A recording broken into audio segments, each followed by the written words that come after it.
That's the basic point is you don't need to do something forever to know what it's like, especially if you're going the route of diversity, of different experiences.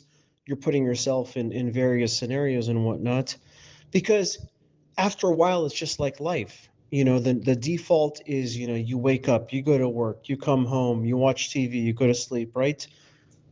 How many years does it take for you to be like, okay, I get this, right? Whereas let's say you have somebody who is constantly changing up their routine, but they've lived less than you.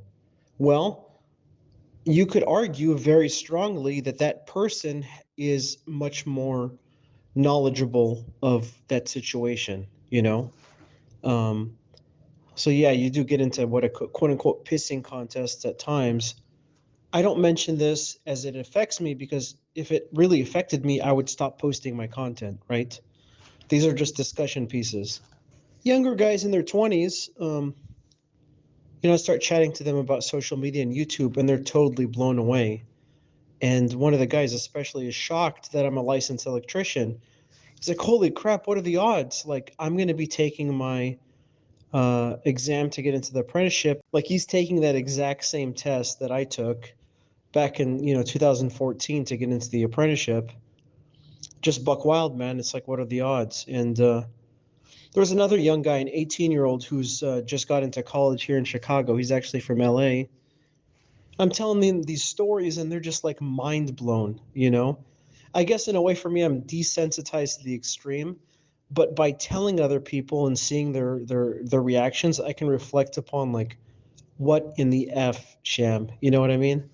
Um, and the 18-year-old, the college guy, the other guy's probably like in his mid upper 20s, was like, man, like the craziest thing I've ever done is this is hot boxing a car. Like he said he went to work and then during lunch, a couple of the guys are like, hey, let's go to Taco Bell, but instead, and it was actually even one of the supervisors were driving was in the car.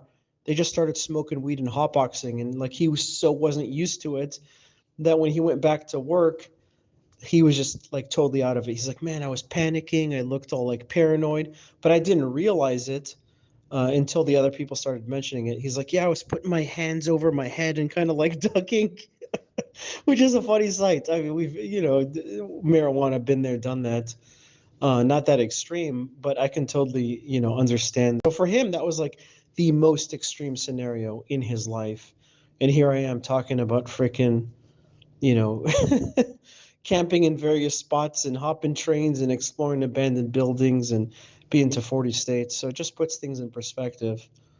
Um, so that's just what I'm mentioning, man. You're always going to come across people who want to try to one up, and the funny thing is they don't have a one up, and it's just one of those weird jealousy things that you run into where you try to flex. And I mean, like I run across it too myself. I look at people who are more popular doing certain things that I'm doing, and I'm thinking like, you don't have that um, diversity of it, right? You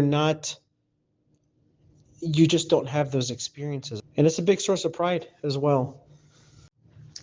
So another kind of cool discussion I had with these guys at work. Actually, there was also one girl I was working with, and I asked her like, "Hey, what are what are you kind of like planning in your future?" Because she was doing Insta work here and there, and she said, "Hey, I'm gonna create like social media."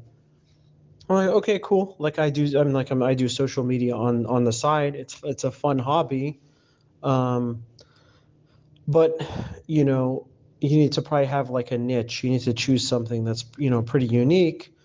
And I told her, like my content, I'm focusing more so on the media side of it in terms of that's who I want to attract.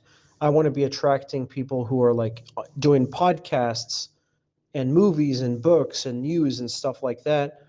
I'm like, I'm never going to be popular. That's not my aim. And the fact of the matter is, my niche, the stuff I'm doing is so unconventional, it's not going to be mainstream. So if I bang my head against the wall and try to measure it by those metrics, I'm always going to be disappointed, you know? Um, so I'm like, that is, I get into things because for me it's like very stimulating, and the people who are going to kind of pay attention to that, they need to be on that same wavelength, and those people are involved in in those things I mentioned, like the podcasts. So I would rather be more popular among the Joe Rogans or the Ryan Holidays or the Goggins or whatever, as opposed to Joe Schmo on the street. Because the fact of the matter is, if a freaking attractive girl makes a movie, makes a 5-second clip of her winking and smiling, she will always beat me, because she's catering to the masses. Like, I'm not going to cater to the masses. If they like me, they like me, but I'm not going to have those big numbers. And I need to accept that. And I need to shift my mindset into like, what is it that I want to do? And for me, it's like, I want to have a fun hobby. I want to have something that I'm looking forward to. And I want to more so attract the intellects that I can have deep conversations with. So that's something that just kind of popped into my mind. And it does help kind of like the ego in a way, because you're always going to be looking at popularity. It's tough. Like, that's the drawback of social media. You're going to naturally compare yourself. And, I go through rough spells where I'm thinking, man, they don't do shit now. The F they did, blah, blah. And it's counterproductive. So the idea is, hey, stick the route. What you're doing is unique. It's unconventional. It's what you love doing. You're not forcing it. If it was just the same ho hum, content that people are attracted to, which is more so vanity, it doesn't happen. That's like way too generic. But by going the route of trying to be as diverse and unconventional as possible, I'm formulating these talking points, and like that's just way more my aim. I think for me that makes way more sense. And if I look at it that way, hey, it's success, right? Because I'm truly doing what I love, and that if anybody else comes into the equation, it's somebody that I truly want to deal with.